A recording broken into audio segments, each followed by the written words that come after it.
Assalamu alaikum. You're watching Views and News, and I'm Faisal Rahman live from our Islamabad studios. Couple of very important developments over the weekend. One was about the inauguration of the Gwadar port, where now we have finally shipped a lot of material coming from China all the way to various countries. The Prime Minister was there to inaugurate along with the Chief of Army Staff and other high officials.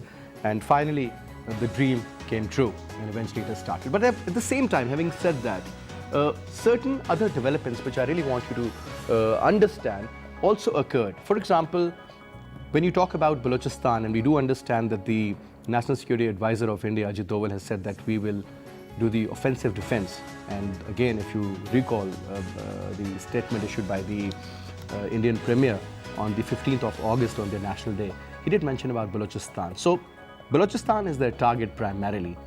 Whether you talk about the bomb blast in which more than 75 precious lives, mostly lawyers, that occurred outside the hospital. Then there was another attempt in which 61 soldiers were killed, around 100 were injured when certain terrorists attacked the police academy in Quetta on Sariab Road, slightly in the outskirts of the city. And then you talk about the incident that happened in Gwadar on the shrine, killing almost 60 and injuring more than 100.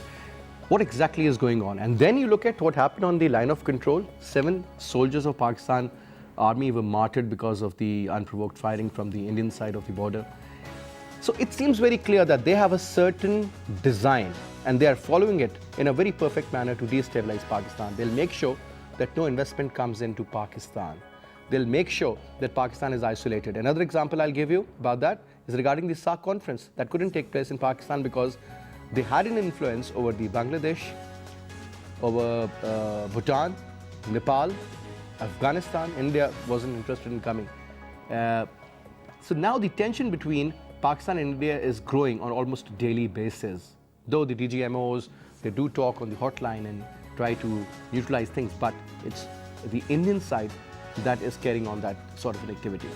I'll also share something very interesting with you. There was this, I would say, their ideology or their concept, in which, if you remember, the currency notes in India, that was because the highest currency note is in India is of 1,000. Like in Pakistan, we have a 5,000. In India, it's 1,000, and then you have 500, and then 100, and so on and so forth.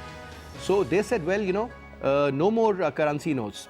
And they gave 3 reasons for that. One, obviously, you're talking about the black money which people have, because there is a lot of corruption in India. There was this clerk, and about 1 billion rupees were actually recovered from his house that was hidden in certain rooms. So in order to make sure that there should be no corruption, they did this. But at the same time, so there was this article, and they believe, this is their version, that exactly what I'm talking about here, is that now suddenly the movement that gained a lot of momentum, I'm talking about the freedom struggle of the Kashmiri people, the indigenous people of Kashmir, and they were struggling for their rights of self-determination. That is still there, but having said that, has diluted. And the Indian version was that since they believe that Pakistan was supporting them financially, so I had an argument that, well, if Pakistan was supporting, why can't they pay them in dollars or pounds for that matter? Why in the Indian currency? So a lot of ifs and buts. But having said that, one thing is very clear. Indian hegemonic design is very, very clear. They want to control this area, and especially once Trump is in power and Narendra Modi is in power there as well, it seems that is going to be an equation that is going to be not that great for Pakistan. What exactly is going to be our future policy? That is going to be the question of today in our program. On my right is Senator Lieutenant General retired Abdul Qayyum Sahab, and we also have with us Dr. Manzoor Ahmad. Dr. Manzoor Ahmad Sahab, and with Dr. Manzoor we have with us Sarwar Naqvi Sahab. All the 3 gentlemen are very seasoned in their specific fields. General Sahab has served in military and now is a senator, so obviously he understands the political ball game. And then we talk about Manzoor Sahab, he has been all around, has served at various places, and he has a very good insight of certain. And again, I don't think we need to tell anything about our third guest, Naqvi Sahab. Is a very seasoned and I think one of the senior most bureaucrats in Pakistan, especially in Islamabad. So thank you very much, first of all, for taking out your time. General Sahab, in my introduction, I believe that there are a couple of things which are very interlinked. It's not only Gwadar, or maybe it's the economic strength of Pakistan, or it's the new bond that we have witnessed in the latest days between Pakistan and China, and then the inauguration of Gwadar port. Things have started moving in the right direction. And this is something which is really pinching the Indians now. Whether it is about the offensive defense in any form, that is basically state terrorism. They're carrying out that in Balochistan, in Kashmir, in Karachi, in FATA, in KPK, in southern Punjab, you name it. And I mean, you exactly know. Jan Sahab, they have a very clear-cut design. What exactly is our government doing at the moment? Bismillah ar-Rahman ar-Rahim. You see, basically, there are two main reasons for Indian animosity against Pakistan. First is that right from day one, 1947, they never digested an independent Muslim state under their wings. And then they realized that when this country comes into being, it should be like Bhutan or Nepal or Sri Lanka. Pakistan became a nuclear power, a missile power, and by the grace of Allah, we are a nation of 200 million people. And we are fighting back all the challenges, internal and external. And Pakistan has a future. And now the international monetary institutions, renowned institutions, are saying that Pakistan is in a position to take off with the passage of time. The MD of IMF was in Pakistan. Yeah. Really hailed everything. So this is one reason. Second is that there is an inbuilt hatred in India, and that unfortunately becomes the main slogan for any election campaigns. Now there are elections inside, I think, UP and yes, sir. 2-3 states. The largest state, yes, sir. Yeah. It has more population than Pakistan. More population than Pakistan. So therefore, every government in India, whether Congress or BJP, not to speak of a die-hard RSS government, they have always been, their Pakistan bashing has been the basis for attracting more votes and taking political. So this ideology advantages. sells in India. So that sells in India. Now, based on that, they create these problems on the line of control. Then, in addition to that, when they are working to destabilize Pakistan, and they see that Pakistan is, by the grace of Allah, is having, for example, Iran-Pakistan gas pipeline, Kasa 1000, then is the Turkmenistan-Pakistan gas pipeline, and above all is the CPEC, which they have very openly objected to and criticized, and they don't make any sort of, they say it openly, that, and they have even protested with the Chinese. Now when they see that in a record time, Pakistan has been able to have this breakthrough, and about 200 containers from Kashgar to Gwadar, all the way, yes, and a road of 650 kilometers from Gwadar to Quetta has already been completed. So it's a bombshell. It's a bombshell for them, because not only that they don't want Pakistan to prosper, they also don't want China to get become more strong economically and strategically, because they are party to that defense pivot which is being created in Asia-Pacific region with Japan and Australia and India and all. And there is a forward deployment in South China Sea to contain China, and they are working on encirclement of China. So the Chinese have this breakthrough, because instead of moving through a passage of about 20,000 kilometers, it is Kashgar, Gwadar is 3,000 kilometers, and through a very safe area. Pakistan and it's a land route, India, not a sea route and it's a land route. And then they open up. In addition to that, the Chinese have the advantage that today in UAE alone, there are 4,200 Chinese companies working, and there are 300,000 Chinese working in the United Arab Emirates. And this is a tremendous advantage. And at one place I was studying that 60% of the Chinese outflow in form of exports is passing through UAE. And therefore, even if whether it is to go to North Africa or to Mediterranean rimland or to Europe or to Middle East. That is the hub. So that's the hub. So that way, I think it is not being digested. So these are all the reasons that the Indians, and the target is not only Balochistan. You see, it has been Karachi and Sindh. It has been Pakistan when they were concentrating on Lahore. It has been Khyber Pakhtunkhwa very strongly. And now Balochistan. So the target is Pakistan. In general, sir. Yeah. Now, sir, since you have worked in a World Trade Organization and you understand the dynamics of money, basically, because in today's world, it's, I mean, if you're economically strong, you're good enough, good to go. Look at Vietnam, look at South Korea, look at these countries like Singapore, for that matter. And I can give you so many other examples in Europe. If you are financially strong, you don't need to have atomic bombs, for that matter. Then there is a different level and different kind of interest. Looking at the current situation of Pakistan, sir, India has very categorically defined that we'll isolate Pakistan. They have said it so many times. The moment something happens in India, whether it's Mr. Rajnath or anybody or Mr. Ajit Doval, they will straight away point their fingers towards Pakistan and they are always trying to malign Pakistan. And they have actually done a very good job from their perspective. They have done that. They have damaged Pakistan. Now, sir, looking at the current situation, and obviously with reference to the CPEC, do we see a better future, let's say, 10 years from now, sir? Or things will remain the same? This tussle is going to go on? Well, as far as CPEC is concerned, I personally do see a good future for the reasons that, first, you know, the 36 billion or 46 billion coming right away. I mean, that's already announced, and then there's far more. And we'll see. It has touched around 55 billion so far.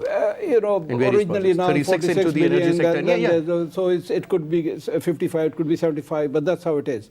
And this money is going to make us self-sufficient in energy. There will be roads from one end, from Karachi, Gwadar till Kashgar, and then the railways, then pipelines, then the telecom network. So obviously we see a good future, you know. And as the Chinese say, one belt, one road. Yes, but yeah, that's what I want to say, that it's not just Pakistan. I mean, Chinese have this huge program. You know, there are some 70 countries involved. There are 6 economic corridors like CPEC. So, you know, it's just one of them. And in many other, look at in Central Asia, I think in Uzbekistan, they already completed a bullet train, you know, between Tashkent and Samarkand. 400 kilometers bullet train going at 250 kilometers. So it's happening in many countries. You know, and it's proceeding at a very fast pace. I mean, in Pakistan, it's very good. We got the start. The other day, you know, so many trucks and so much. But in many other countries, you know, they've also completed many energy pipelines and trains and roads, etc. And unfortunately, we were comparatively slower in start. I mean, it's already been 2.5 years. We've been discussing various things. Should it be Western route, Eastern route, this, that. Now we're getting there. But so it's very important. But I'm not personally a politician, so I can't comment. I would just say that, you know, Pakistan was undergoing, unfortunate, this terrorism even before CPEC was announced. It's continuing, and there are obvious rivalries. There are rivalries in the region, and obviously with so much funding coming in Pakistan also now going up, it would be difficult for our neighbors to digest. But I don't really have any proof that they're involved everywhere, so I'm not going to comment on that. All right, now Naqvi Saab, let me put the same question to you, and let's take the debate further. Future of Pakistan through CPEC. Obviously, Indians would make sure that CPEC shouldn't take place in its true spirit. And for some reason, they would try to sabotage whether, I mean, look at the growth rate Pakistan used to have. Look at the investment that was pouring in. Now it is not even touching $1 billion. Obviously, when somebody sees Pakistan as a country where there are so many bomb blasts or so many other issues, you know, people shy away. Look at the brain drain. Look at the flight of capital, for that matter, sir. So these are very major factors. Your take, sir. You see, Faisal, you raised a number of points. Let me first address the issue of isolation of Pakistan. Sir. The Indians have been trying, the Modi government, ever since it has come to power, it has, in the first place, tried to marginalize Pakistan in its bilateral dealings with us. And then they tried to isolate Pakistan, you know, this SAARC summit and all that. Yes. But again and again, they have come up against a setback of their nefarious designs. In August of 2015, the Shanghai Cooperation Organization summit was held, in which Pakistan and India were given equal membership. Yes. What does that mean? That in the region, Pakistan was considered by the two biggest powers of the region, Russia and China, as an important player in this area and as an important member of the entire community of states in Practically in SEO, there are 4 nuclear powers. And so you see, the message could not have been lost on India that despite all their attempts, Russia and China consider Pakistan to be important. Then in various other forums in the UN, in our Look at dealings, what happened in BRICS, sir. That yes, was in Goa. In Goa, they tried to inject in Goa the terrorism issue, which is not the appropriate subject for such a summit. It's an economic summit, and there should have been economic discussions. But the Indian Prime Minister kept on hammering on the terrorism issue, and then even then they were not entertained. Both China and Russia did not give any comment, importance to this issue, and they talked about other matters. So, isolation is not happening, despite their determined efforts to bring that about. And internationally, Pakistan is, considered to be a very important country. The example of the nuclear suppliers group, where India tried to get in, but the number of countries did not agree and did not support India. Pakistan's case was also brought up. So that's one. The other is this question of Indian opposition to CPEC. Now, India is, of course, totally wrong in trying to take a position regarding a bilateral agreement between two other states. It's breaking or violating the third country rule. Pakistan and China are the partners in CPEC. So India has no business to talk about it. However, Sushma Swaraj said that the CPEC, the economic corridor project is unacceptable to India. Who are you to consider that acceptable or unacceptable? So, in CPEC, they are trying their best to raise roadblocks, but that is not happening, and CPEC is moving forward. Then there are other pinpricks that they are indulging in, like cross-border violations. Just what happened last night, sir? Last night was a very serious violation of the border, and resulting in killing of 7 Pakistani soldiers who embraced Shahadat. So the Indians are not behaving like a serious, responsible state, and they are doing all kinds of things to Pakistan, which is the target of their all their efforts at undermining our economic stability and our political stability. But they have been doing this with others. They have done it with Nepal. They forced a kind of a blockade of Nepal, which cut off all their oil supply and cut off their food supply. And the Chinese really capitalized on that? Yes. Then they were, the Chinese did not think that should be allowed to happen.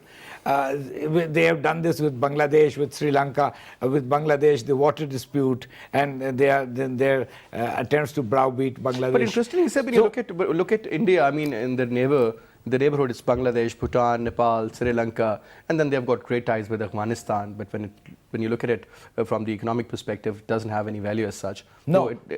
But the only country which is a nuclear country, which is the bigger country, is Pakistan, and that is the only challenge for the Indians and they have a certain design, obviously. That is why we incur their hostility even more than the others. So that means, General Saab, this is going to continue. This is not going to stop. Especially, now let's talk about this entire situation in another perspective. I mean, I was just looking at this various surveys. You talk about any European country, about 60-65% of the people expected Hillary Clinton to win. Yeah. But at the end of the day, it is Donald Trump. And forget about the popular vote, but otherwise, sir, with a huge margin. And certainly, I mean, Mr. Trump is going to be the next president. And he has certain fixated ideas. Immigrants, out. Statement about Muslims, about non-whites in particular. Certain other very funny statements, I would say. This man, and then just imagine that Indians, I mean, they are trying to gel themselves with the Americans like this. Obviously, India has a huge market. It has a lot of potential. Trump is going to be there for the next 4 years. He's a businessman. He's going to look at India not in terms of a country, but as a market. So obviously, and this is what he said, I mean, this is going to be a business, like whosoever supports us, we will support them. And looking at the strategic alliance again, where is it going to head, sir? You see, in the recent past, first big upset was this Brexit, where even in Britain, people were not expecting. It was a shock for them, yeah. Because both the parties, one in power and one in opposition, both were not supporting the exit from the European Union. But it did happen. And there is a chaos now in the entire European Union. It shook them. Now, Trump's victory has not only shaken America and Europe, it has shaken the entire world. Yes. Because he has his own agenda. And he has not spent a day in office of governance. He's a pure businessman, sir. He has never served as such. No political education. Absolutely. But he has his own ideas. And some of them are good ideas, I would say. For example, when he says that we have no business to go and interfere in the affairs of other countries. Especially Syria. We should be concentrating in America. He said we don't want to make bridges and roads in like countries like Afghanistan. He spoke about the Iraqi invasion. He totally spoke against that. So I think that way, that policy of regime change, which is immoral, illogical and unlawful that they have been following, has not brought any good to America themselves. They have sacrificed their people, they have spent trillions of dollars and so on. So and have achieved nothing out of it. And achieved nothing. And now they repent. For example, the invasion on Iraq, for example, even in Britain, Chilcote report is there. They say that Tony Blair made a blunder. I was in England 2-3 weeks ago as a special envoy of the Prime Minister. And when I had an interaction with one of the defense forums, where there were think tanks and they were talking about British policies towards the world. And one of the former minister, federal minister, who was minister with Tony Blair, when I asked him, I said, your invasion of Iraq. That backfired. He said, General, I spoke to my Prime Minister, Tony Blair, and I told him that this is not the right thing we are doing. We should not do. He said, if you know what I know about Saddam Hussein and what he is going to do, you will not sleep. And therefore, he said, we sat back and we said, no, then we'll have to go.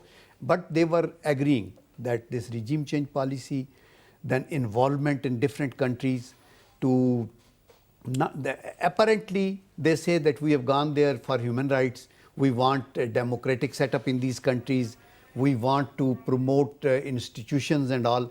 But actually, these are financial, economic interests, and they are strategic interests. Strategic interests, primarily, because yes. that is what they are doing. I mean, even Trump spoke against the involvement of the Americans in Libya. In Benghazi, in particular. And he used the word, he said that Libya was a shit show.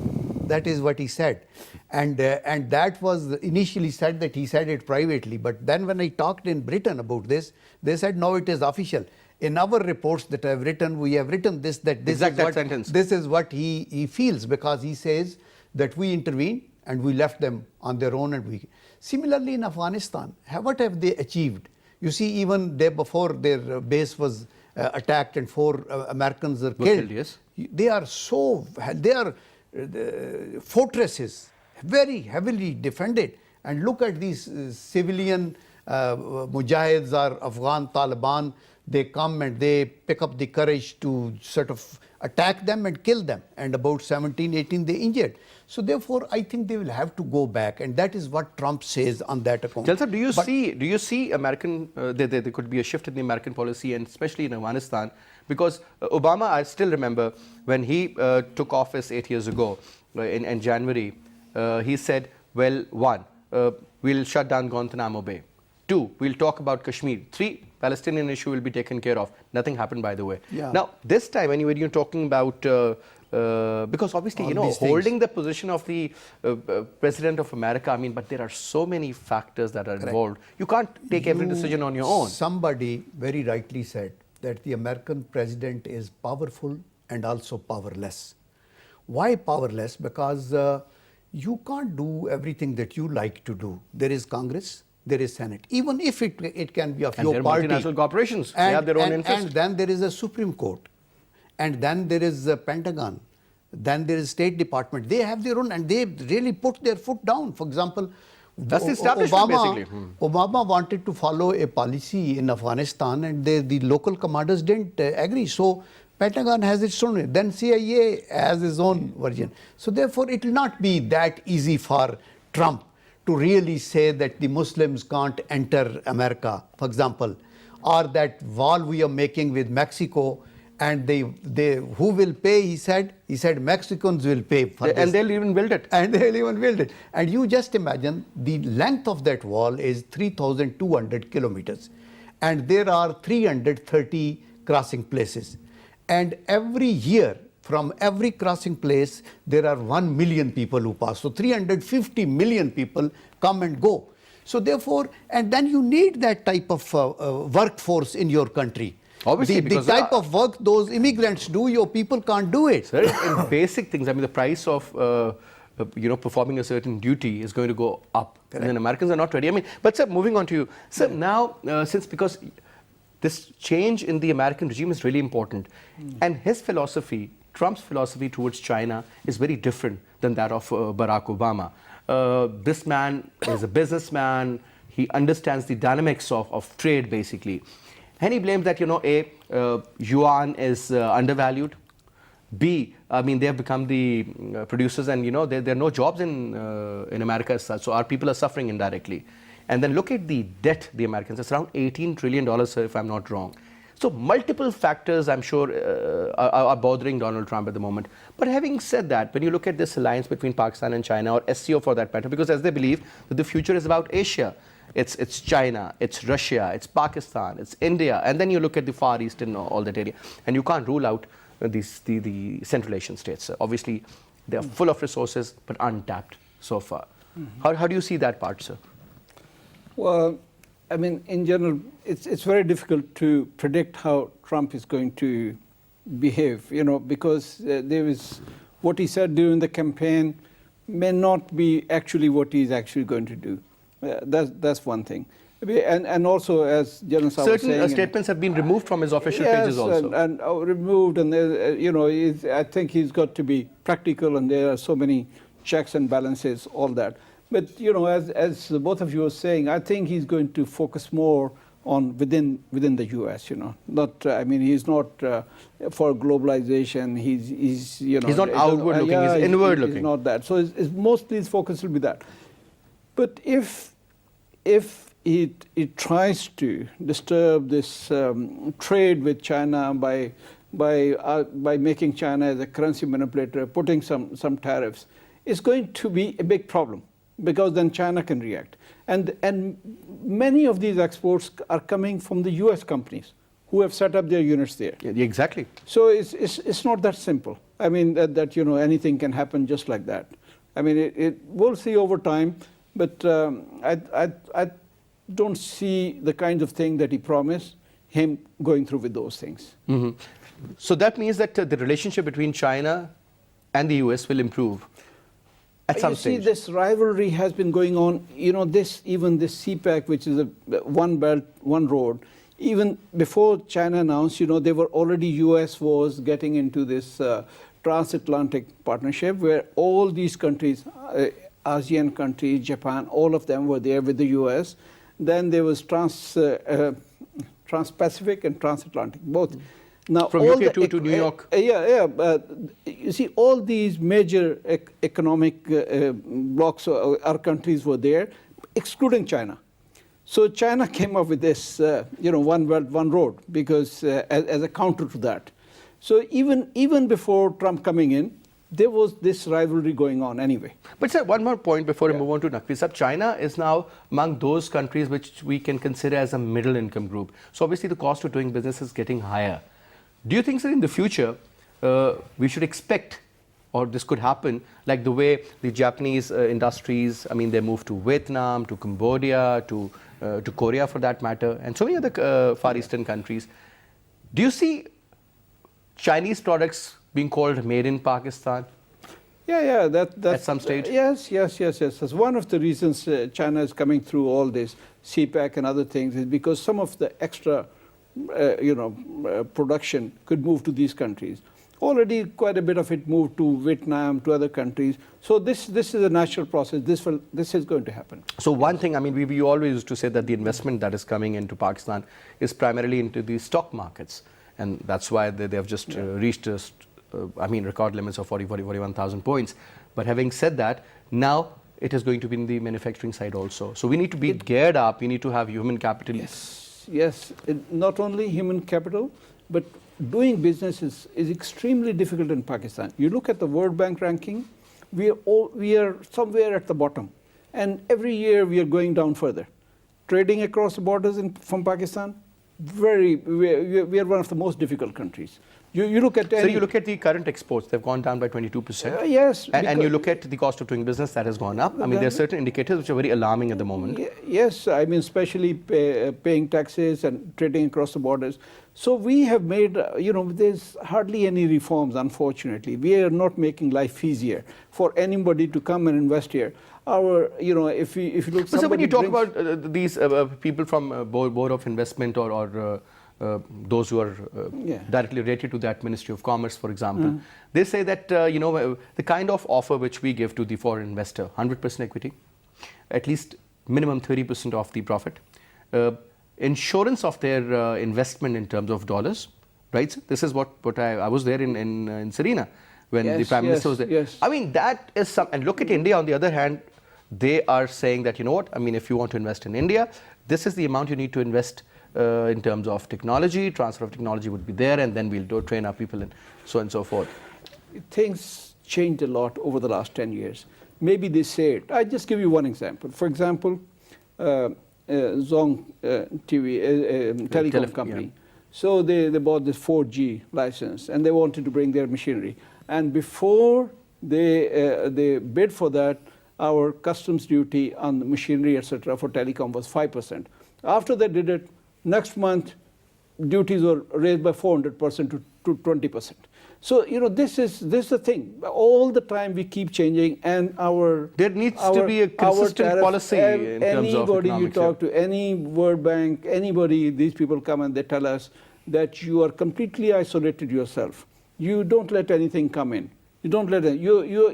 As far as trade is concerned, because our focus is not because Ministry of Commerce, but because the Ministry of Finance and FBR, their only focus is to raise revenue. Yeah. And most of they indirect taxes. And from international trade. There's no country in the world where 40% of taxes would come from international trade, and Pakistan is that. All right. Now, Naqvi, a couple of points. Now, obviously we do understand that this relationship is very historical, whether you talk about the era of 60s, when Henry Kissinger came, and then there was this meeting that took place in Nathia Gali, if I'm not wrong, and then the Chinese were opening up to the Western world, and they really consider that a very good gesture from the Pakistani side. Now, when you talk about 2016, you never know, another couple of years, China would become the largest economy in the world, and there is no doubt. Obviously, America, we all know through various movies and all, because that's the image they have shown to the whole world. We do understand Mel Gibson and all that high techs.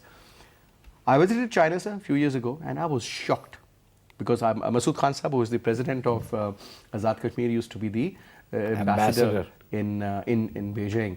And he asked me that, okay, explain China to me in one sentence. It's not even one sentence, one word. It's mind-blowing. This is what China is, because I'm shocked.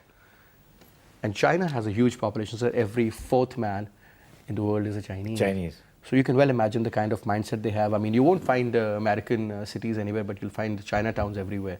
So this is the way they have penetrated all around. They're hardworking, they have a certain direction. And now when we talk about this century, the 21st century, this is the century of Asia. How can we capitalize, sir? And is there any possibility? Because Pakistan and India, they need to be behaving. Both countries, I would say. Not only India or Pakistan for that matter. Because if they have killed 7 of our soldiers, then there was this retaliation from our side. I don't know how many we have killed. You know, I mean, this is like tit for tat, right?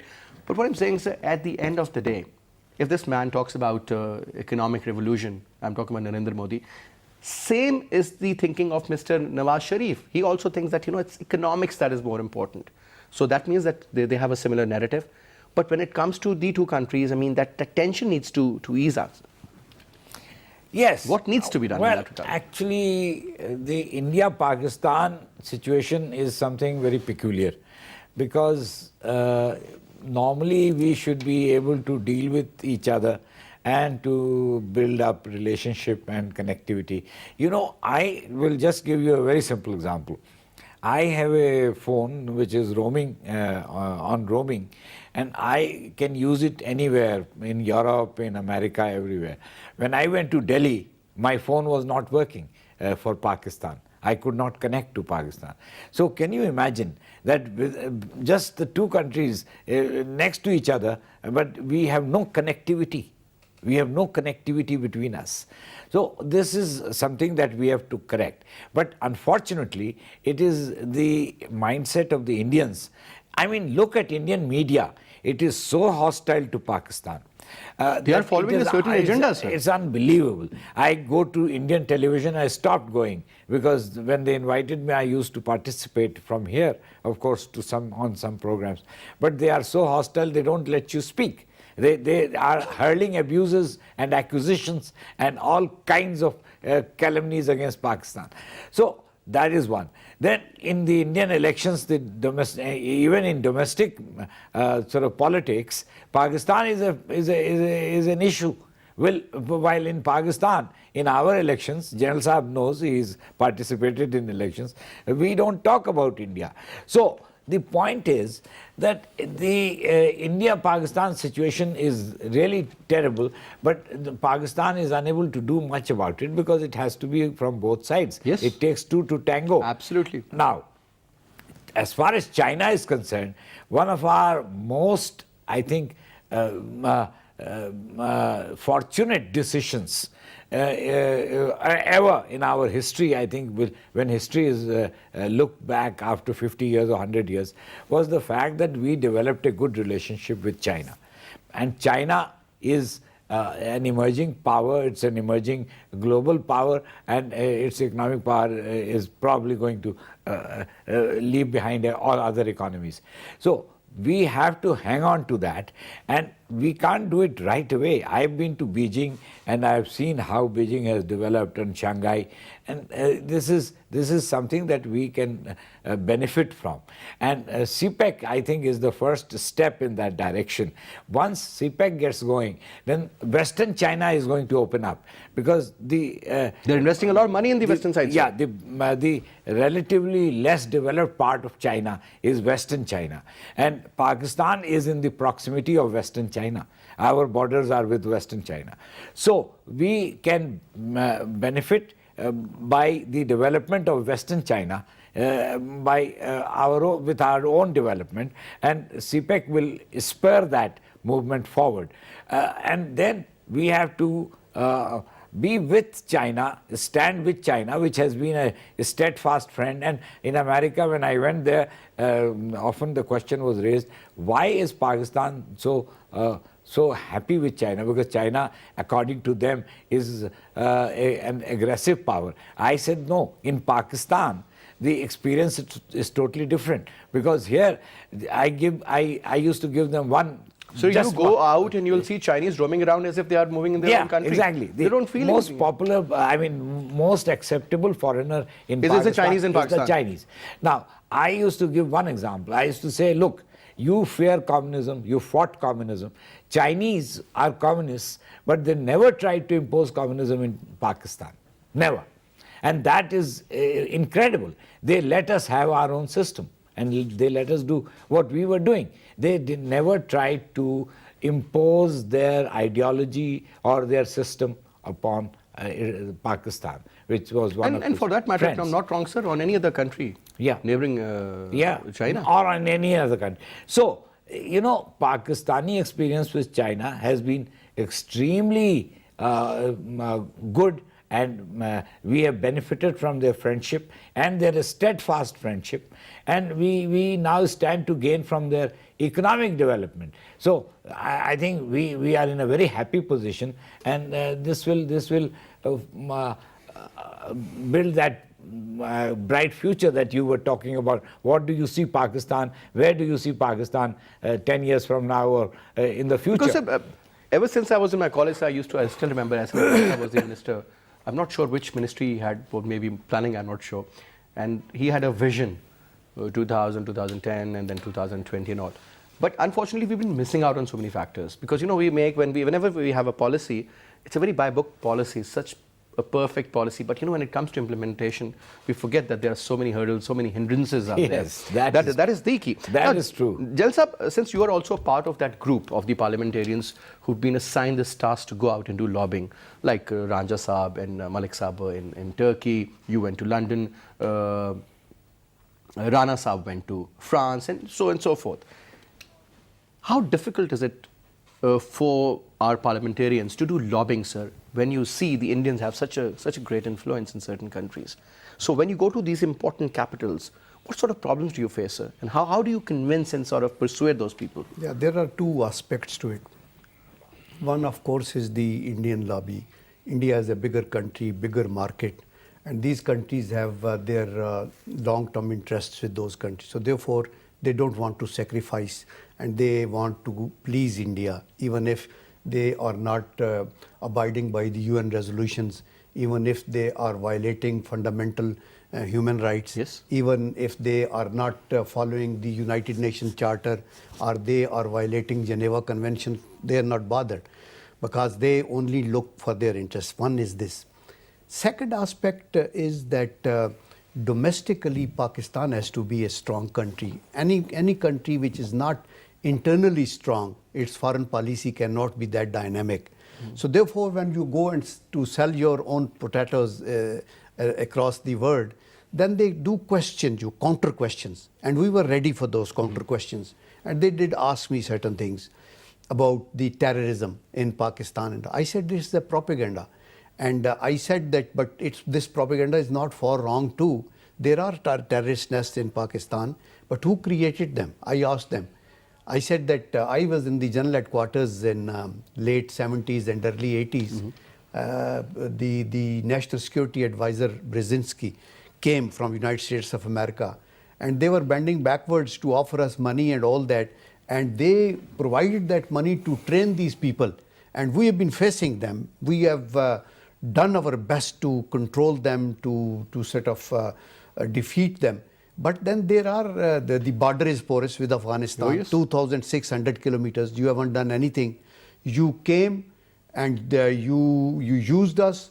Soviets went out, and the moment last Soviet soldier was across the border of the Afghanis, you left us and you imposed a Pressler amendment, and you said that you'll neither get your F-16 back nor the money that you paid. Remember, yes. Instead, you'll have to pay the rent for those hangars where they are parked. And I was there with the Prime Minister when we went to White House and met Bill Clinton. He said, I'm sorry, I can't do it because the Congress doesn't listen. So therefore, these are the difficulties. But having said that, I say that today, Alhamdulillah, in Pakistan, we have a democratic setup. We have an open media. We have a free judicial system.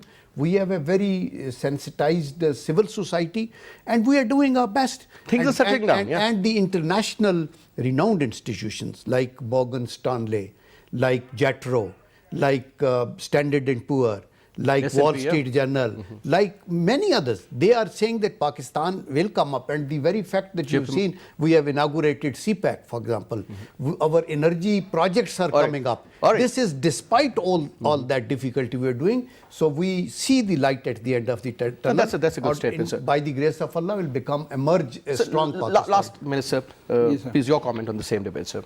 What else needs to be done? I mean, in terms of fetching that, grabbing that market share and telling people to come and invest in Pakistan. Yes, I think this CPEC is a great opportunity. We can attract more investment, not only the one coming from China, but from elsewhere. You know, our attitude has been that we just go for one thing and then we put all our, for example, 3 years ago it was the GSP Plus.